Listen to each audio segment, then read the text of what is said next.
Hello दोस्तों, tricks for all students में आप सभी का एक बार फिर से स्वागत है। दोस्तों, आज के इस वीडियो में हम पब्लिक पॉलिसी की यूनिट 2 के चैप्टर 2 को काफ़ी अच्छे से कवर करेंगे। नीति प्रेक्षण यानी कि नीति, निगरानी, उपकरण और तकनीक। तो चलिए दोस्तों आगे बढ़ते हैं और अपने इस चैप्टर को शुरू करते हैं। दोस्तों, यहाँ पर सबसे पहला टॉपिक है नीति निगरानी क्यों महत्वपूर्ण है।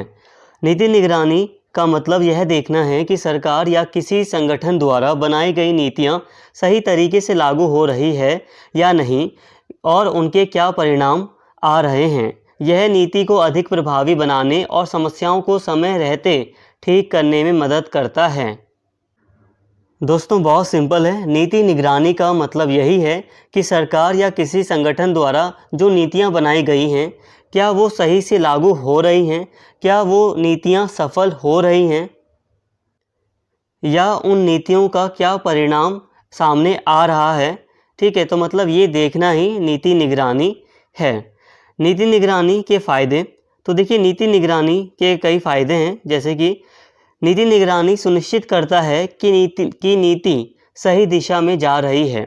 यदि कोई योजना या नीति अपने उद्देश्य को पूरा नहीं कर रही तो नीति निगरानी से इसका पता लग जाता है और इसमें सुधार किया जा सकता है।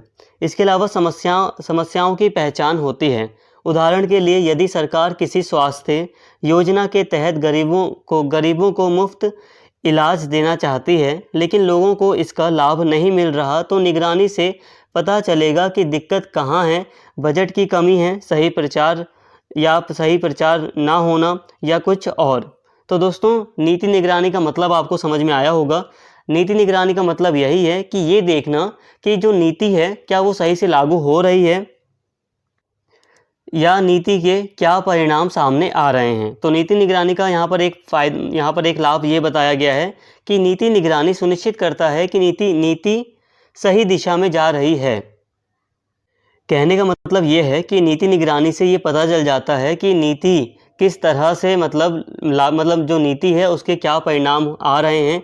ये मतलब नीति निगरानी से पता चल जाता है। जब ऐसा लगता है कि नीति जो है या जो कोई योजना है, जब ऐसा लगता है कि कोई योजना या नीति अपने उद्देश्य को पूरा नहीं कर पा रही है तो उसमें सुधार किया जा सकता है।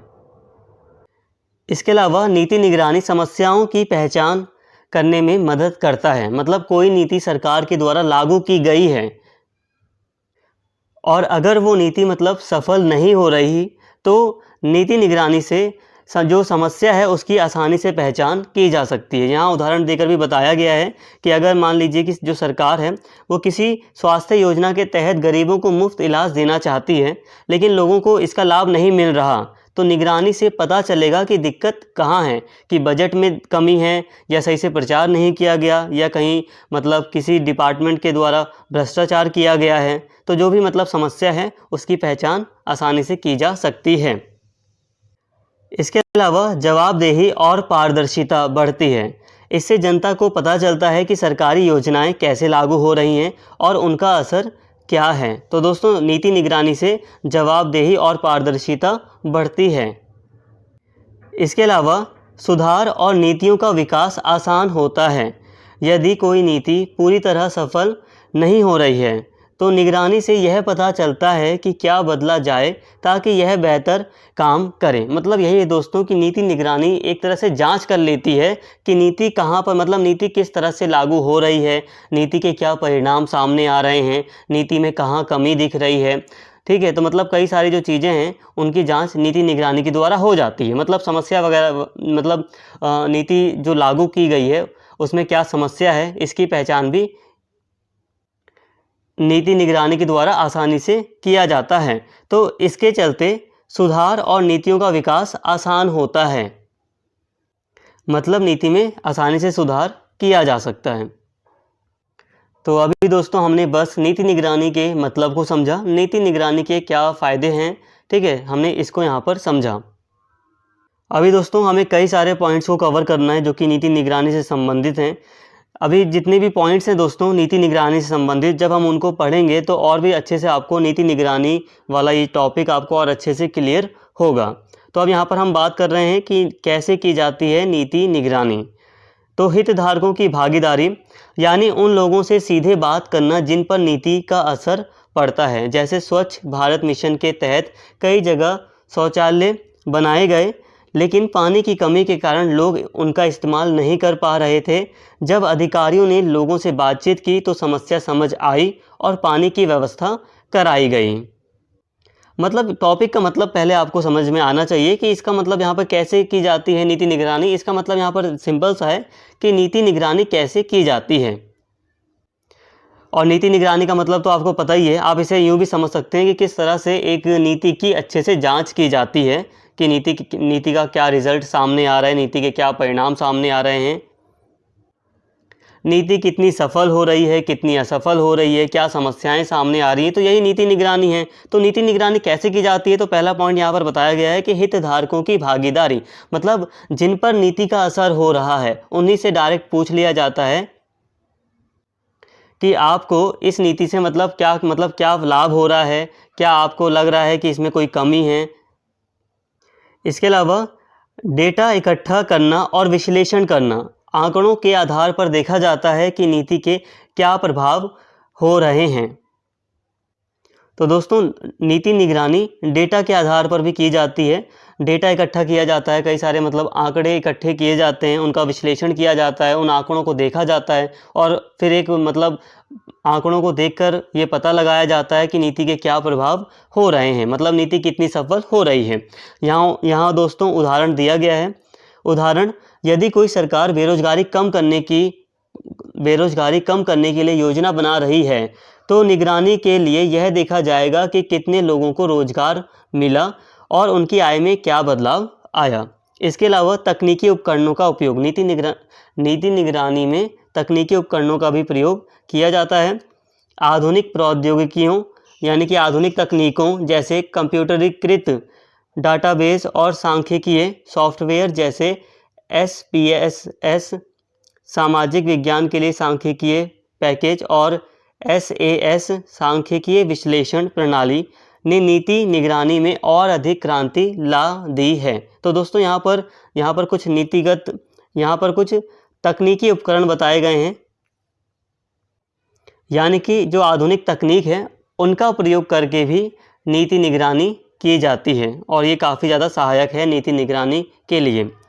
इसके अलावा विभिन्न संकेतकों का उपयोग, केवल संख्याओं को गिनने जैसे कितने अस्पताल बने से काम नहीं चलता, बल्कि यह भी देखना ज़रूरी होता है कि वे अस्पताल सही से काम कर रहे हैं या नहीं। दोस्तों यहाँ पर कहने का मतलब ये है कि नीति निगरानी करते समय सिर्फ संख्याओं पर ध्यान नहीं दिया जाता, कई दूसरे संकेतक हैं तो उन पर भी ध्यान दिया जाता है।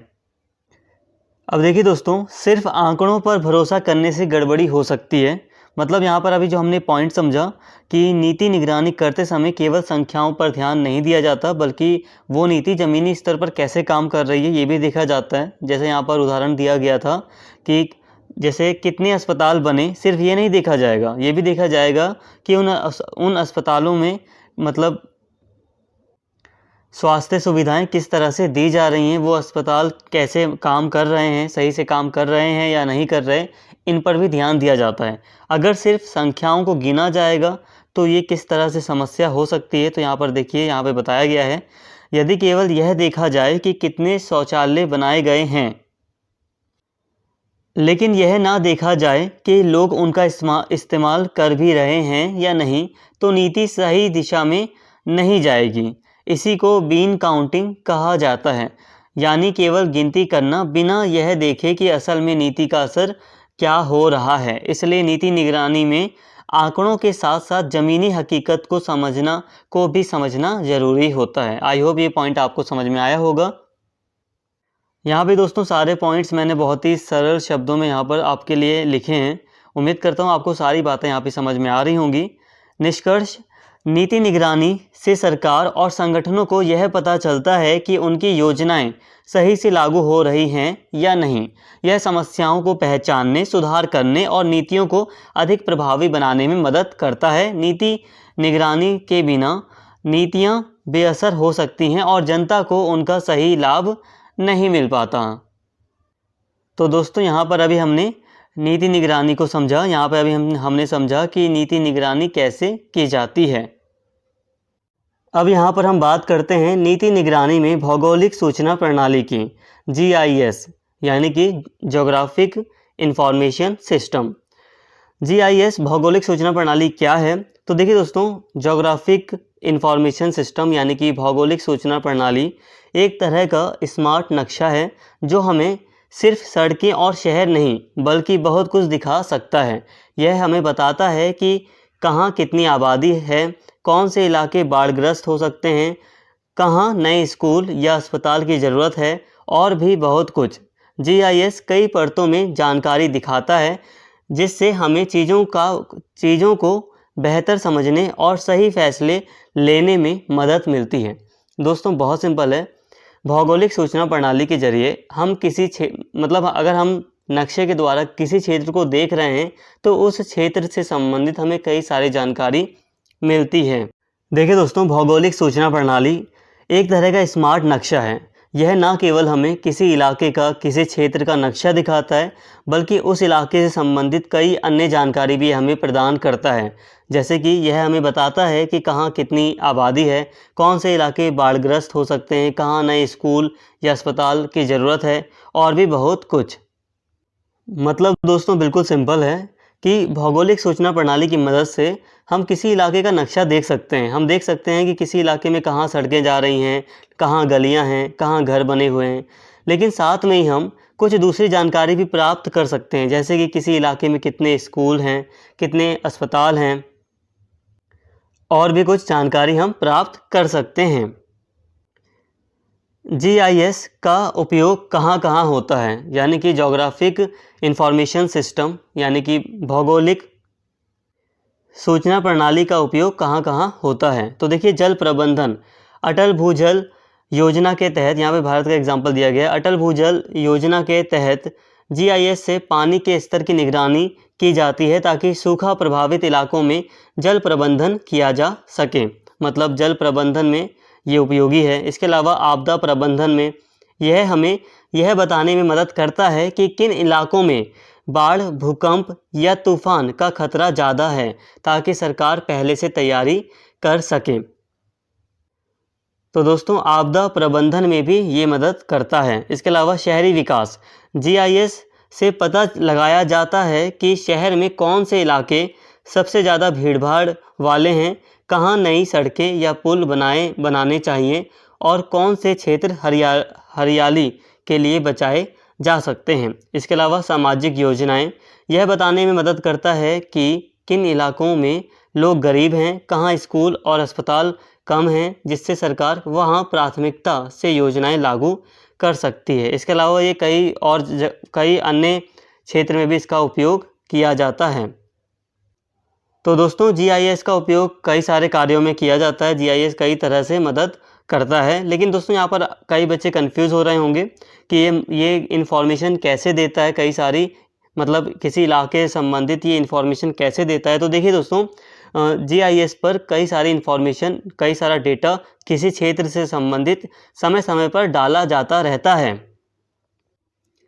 और जैसे जैसे इस पर डेटा स्टोर होता जाता है तो वैसे वैसे ये इन्फॉर्मेशन सही से बताता रहता है। तो दोस्तों, आपको आई होप यहाँ पर भौगोलिक सूचना प्रणाली समझ में आ गई होगी। तो ये काफ़ी उपयोगी है नीति निगरानी में भौगोलिक सूचना प्रणाली। आप खुद सोचिए दोस्तों, हम किसी इलाके का मैप देख रहे हैं और साथ में अगर हमें ये भी देखने को मिलता है कि उस इलाके में कितने अस्पताल हैं, कितने स्कूल हैं या कुछ दूसरी जानकारी भी अगर हमें देखने को मिलती है तो ये काफ़ी उपयोगी होती है। अब देखिए दोस्तों, यहाँ पर हमारा टॉपिक है GIS नीति निगरानी को कैसे बदल रहा है। तो GIS से सरकार और नीति निर्माता बेहतर निर्णय ले सकते हैं क्योंकि यह डेटा को नक्शों में मैप्स में बदलकर एकदम साफ तरीके से दिखाता है। इससे योजनाएं ज़्यादा प्रभावी होती हैं और संसाधन सही जगह पर पहुंचते हैं और समस्याओं को पहले से रोका जा सकता है। GIS एक ऐसा आधुनिक नक्शा है जो सरकार और योजनाकारों को सही निर्णय लेने में मदद करता है। यह दिखाता है कि कौन से इलाके किस तरह की समस्या से जूझ रहे हैं और वहाँ क्या समाधान किया जा सकता है। तो यही बात है दोस्तों कि GIS नीति निगरानी में काफ़ी ज़्यादा उपयोगी है। अब हम बात करते हैं सामाजिक लेखा परीक्षा की कि सामाजिक लेखा परीक्षा क्या होता है। दोस्तों, सामाजिक लेखा परीक्षा को समझने से पहले हम समझते हैं कि लेखा परीक्षा यानी कि सामान्य तौर पर जो लेखा परीक्षा है इसका क्या मतलब होता है। लेखा परीक्षा का मतलब होता है जांच करना कि कोई योजना या कार्यक्रम सही तरीके से चल रहा है या नहीं। आमतौर पर यह वित्तीय रिकॉर्ड, पैसे का हिसाब की जांच की जाती है, लेकिन सामाजिक लेखा परीक्षा सिर्फ पैसों की ही नहीं बल्कि योजनाओं और कार्यक्रमों के असली असर की भी जांच करती है। तो देखिए दोस्तों, अगर हम सिर्फ बात करें कि जो लेखा परीक्षा है, जो ऑडिट है, इसका क्या मतलब होता है, तो इसका मतलब बहुत सिंपल है, किसी योजना की जांच करना। लेखा परीक्षा का सिर्फ इतना ही मतलब है कि किसी योजना की जांच करना, किसी कार्यक्रम की जांच करना कि वो योजना या कार्यक्रम सही तरीके से चल रहा है या नहीं। लेकिन दोस्तों, आम तौर पर ये जो जांच की जाती है वो वित्त से संबंधित ही होती है। मतलब लेखा परीक्षा में आम तौर पर वित्त से संबंधित जांच की जाती है। तो बहुत सिंपल है, लेखा परीक्षा या ऑडिट का ये मतलब है कि किसी योजना की जांच करना। मुख्यतः या आमतौर पर ये जो जांच होती है वो वित्तीय रिकॉर्ड की जांच की जाती है। लेकिन जब हम बात करते हैं सामाजिक लेखा परीक्षा की, तो सामाजिक लेखा परीक्षा का अर्थ इससे थोड़ा व्यापक है। सामाजिक लेखा परीक्षा में सिर्फ पैसों की ही नहीं बल्कि योजनाओं और कार्यक्रमों के असली असर की भी जांच होती है। तो अभी हम सामाजिक लेखा परीक्षा को और अच्छे से अभी हम समझेंगे। यहाँ पर बस मैंने आपको थोड़ा सा जो ऑडिट या ये जो लेखा परीक्षा का शब्द है इसको मैंने अभी यहाँ पर आपको थोड़ा सा समझाया। अब यहाँ पर हम बात करते हैं सामाजिक लेखा परीक्षा क्या है। सामाजिक लेखा परीक्षा एक खुली और पारदर्शी जांच प्रक्रिया है जिसमें सरकार द्वारा चलाई जा रही योजनाओं और कार्यक्रमों का मूल्यांकन जनता खुद करती है। इसमें यह देखा जाता है कि सरकार की योजनाओं से जनता को सही लाभ मिल रहा है या नहीं, किसी योजना के लिए जो पैसा आया था उसका सही इस्तेमाल हुआ या नहीं, कोई भ्रष्टाचार या गड़बड़ी तो नहीं हुई, योजनाओं का ज़मीनी स्तर पर क्या प्रभाव पड़ा, ये सारी चीज़ें देखी जाती हैं। यहाँ पर दोस्तों आपको समझ में आया होगा कि सामाजिक लेखा परीक्षा क्या है। बहुत सिंपल है, सामाजिक लेखा परीक्षा एक जांच प्रक्रिया है जिसके द्वारा सरकार द्वारा जो योजनाएं चलाई जा रही हैं या जो कार्यक्रम सरकार के द्वारा चलाए जा रहे होते हैं तो उसका मूल्यांकन किया जाता है, उसकी जांच की जाती है। और दोस्तों, ये जो जांच है वो सरकार नहीं कर रही, ये जो सामाजिक लेखा परीक्षा है ये जनता के द्वारा किया जाता है। मतलब इसमें जनता की एक अहम भूमिका होती है। आई होप यहाँ पर आपको सामाजिक लेखा परीक्षा समझ में आया होगा। और मतलब आप यूँ कह सकते हैं दोस्तों कि जो सरकार के द्वारा योजनाएं चलाई जा रही होती हैं, जो सरकार के द्वारा कार्यक्रम चलाए जा रहे होते हैं, तो उसका उसका मतलब एक अच्छे तरीके से जांच किया जाता है, मूल्यांकन किया जाता है सामाजिक लेखा परीक्षा के द्वारा। इसमें कई सारी चीज़ें देखी जाती हैं कि सरकार की योजनाओं से जनता को सही लाभ मिल रहा है या नहीं मिल रहा। मतलब यहाँ जो भी योजना चल रही है क्या उसमें कोई भ्रष्टाचार है या कोई गड़बड़ी तो नहीं है। मतलब कई सारी चीज़ें देखी जाती हैं। अब यहाँ पर एक पॉइंट है जैसे कि कैसे की जाती है सामाजिक लेखा परीक्षा। अब इससे आपको और स्पष्ट होगा सामाजिक लेखा परीक्षा के बारे में कई सारी बातें और आपको समझ में आएंगी। तो कैसे की जाती है सामाजिक लेखा परीक्षा। तो देखिए, योजना की जांच का फैसला सबसे पहले यह तय किया जाता है कि कौन सी सरकारी योजना या प्रोजेक्ट की लेखा परीक्षा करनी है। तो पहले मतलब यह तय कर लिया जाता है कि किस योजना की जांच करनी है, ठीक है। इसके अलावा ज़रूरी दस्तावेज इकट्ठा करना, खर्च की रिपोर्ट, लाभार्थियों की सूची और सरकारी आदेशों को देखा जाता है। मतलब जो भी सरकार के द्वारा जो भी रिपोर्ट दी जाती है, जैसे कि किसी योजना पर सरकार कितना खर्च करी है, समय समय पर सरकार ने कितना खर्च किया है किसी योजना पर, तो उसकी जो भी रिपोर्ट है संबंधित, तो उसको देखा जाता है। लाभार्थियों की सूची, जिन व्यक्तियों को लाभ मिला, जिन लोगों को लाभ मिला उस योजना का, तो उसकी सूची। मतलब दस्तावेज, जो ज़रूरी दस्तावेज हैं जो कि मदद करेंगे किसी योजना की जांच में, उनको इकट्ठा किया जाता है। जांच टीम बनाना, स्थानीय लोग, स्वयंसेवी संगठन और स्वतंत्र पर्यवेक्षक मिलकर एक टीम बनाते हैं जो जांच करेगी।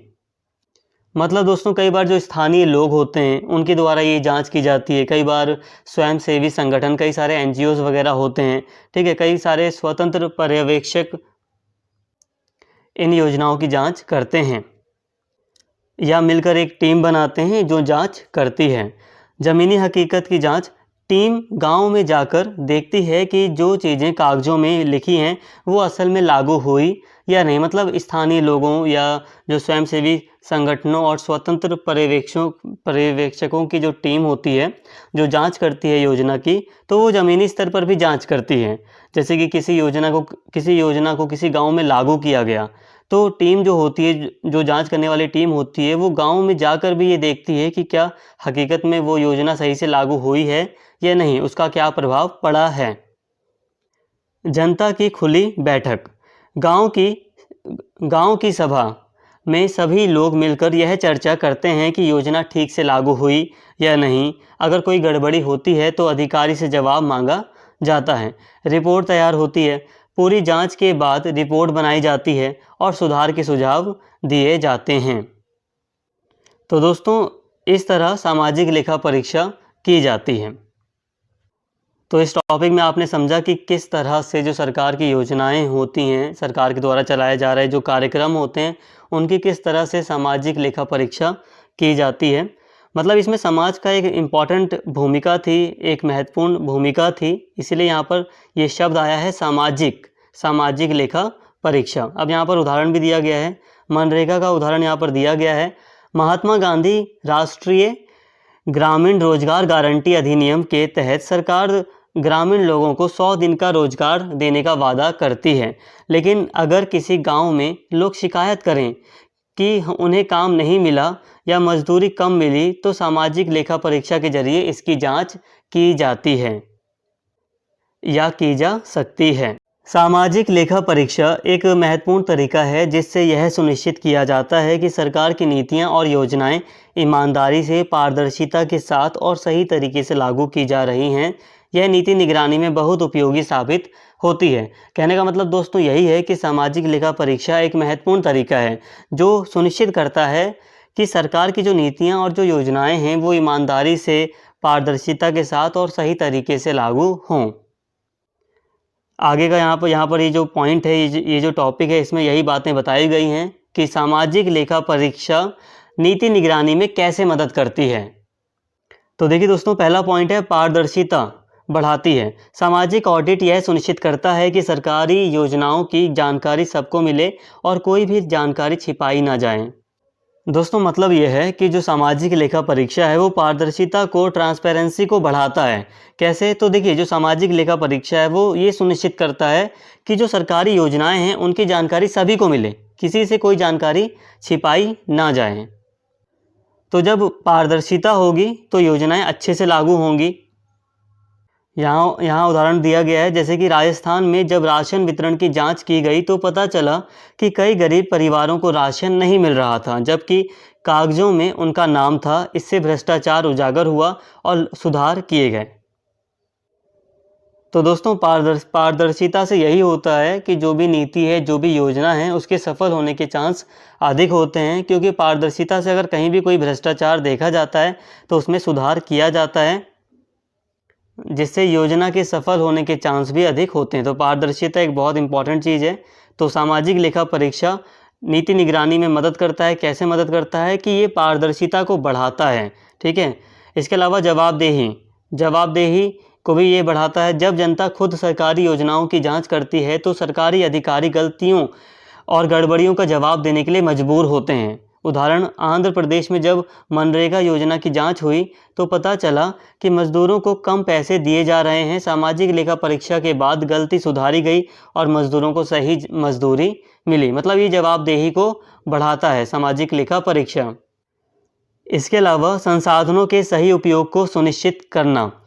सरकार के पैसे, समय और संसाधनों का सही उपयोग हो रहा है या नहीं, इसकी जांच की जाती है। देखिए दोस्तों, सामाजिक लेखा परीक्षा इस चीज़ में भी मदद करता है कि जो संसाधनों का प्रयोग किया जा रहा है, क्या वो सही उपयोग किया जा रहा है। उदाहरण के लिए बिहार की मिड डे मील योजना की जांच में पता चला कि भोजन की गुणवत्ता खराब थी और कई जगह भोजन नहीं पहुंच रहा था। इसके बाद इसमें सुधार किए गए। इसके साथ ही जनता को सशक्त बनाना। देखिए, जब लोग खुद योजनाओं की जांच करते हैं तो उन्हें सरकार के कामकाज पर नज़र रखने का हक मिलता है और वे अपने हक की मांग कर सकते हैं। उदाहरण, केरल में ग्राम सभाएं खुद सरकारी योजनाओं का ऑडिट करती हैं, जिससे यह सुनिश्चित होता है कि योजनाएं सही ढंग से लागू हो रही हैं। मतलब दोस्तों, जनता भी सशक्त होती है। सामाजिक लेखा परीक्षा से क्या होता है, जनता भी सशक्त होती है। इसके साथ ही योजनाओं की कमियों को उजागर कर सुधार करती है। कई बार सरकारी योजनाओं के अच्छे उद्देश्य होते हैं, लेकिन उनके लागू होने में गड़बड़ियां होती हैं। सामाजिक लेखा परीक्षा इन गलतियों को पकड़कर सुधार करने में मदद करती है। उदाहरण, प्रधानमंत्री आवास योजना के ऑडिट में कई राज्यों में पाया गया कि लोगों को घर मिलने में देरी हो रही थी। जांच के बाद सुधार की प्रक्रिया शुरू हुई। तो दोस्तों, ये जो सामाजिक लेखा परीक्षा है, ये योजनाओं की कमियों को उजागर कर सुधार करती है। मतलब यही है कि जो भी सरकार के द्वारा जो भी योजनाएं वगैरह चलाई जा रही होती हैं या सरकारी जो भी कार्यक्रम चलाए जा रहे होते हैं, तो उनकी जो भी कमियां हैं उनको उजागर किया जाता है सामाजिक लेखा परीक्षा के द्वारा, जिसके बाद उसमें सुधार किया जाता है। तो दोस्तों, नीति निगरानी से संबंधित ये जो आपका चैप्टर था, आज के इस वीडियो में हमने इसको काफ़ी अच्छे से कवर किया। उम्मीद करता हूँ सारी बातें आपको सही से समझ में आई होंगी। दोस्तों, अगर आपको वीडियो अच्छी लगी हो तो प्लीज़ चैनल को सब्सक्राइब कर लें, वीडियो को लाइक करें, शेयर करें और कमेंट करके अपना फीडबैक ज़रूर दें। Thank you.